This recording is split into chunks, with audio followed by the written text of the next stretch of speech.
6,000 years in recorded history. That's how everything was accomplished. That's not engaging in fantasy thinking, in Hell, wishful no. thinking, in daydreaming No. we talk about. No. Well, that's where all greatness comes from. Greatness comes from fantasy. I would imagine that when Edison first saw the light bulb, he was fantasizing. But he kept fantasizing, and he built it into a theory, and then he built it into an image, and then he built it into a fact. Ah. I mean, when I was a kid, it was a fantasy to think of going to the moon. Mm-hmm. We've been up there with cars, playing golf.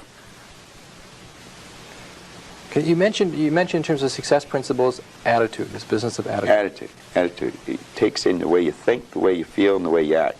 I'd have a difficult time really explaining attitude right just in a conversation. I use a board in the seminar, and well, I did an attitude seminar last night. We spent 3 hours dealing with that one subject, you know, so to do it here in 3 minutes, I can do it. I haven't learned how yet. Okay. Let's put it that way. I recognize it's difficult because we You talk... have to have a winning attitude, though, Tom. Okay. In human relations, we talk about the toughest thing with managing people. The toughest thing to deal with is their attitude.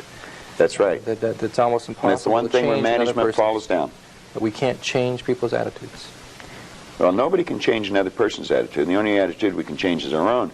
But you see, if management have the idea it's their attitude and we can't do anything about it, then they're not going to do anything about it. But if management arrive at the conclusion, yes, it is attitude, and let's teach the people something about attitude.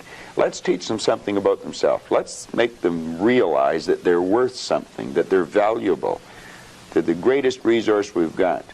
Companies spend about 65% of every dollar that comes in goes back out on employees and wages and benefits, and yet management knows less about employees than anything else. They know more about the gadgets and the widgets than they do about the people.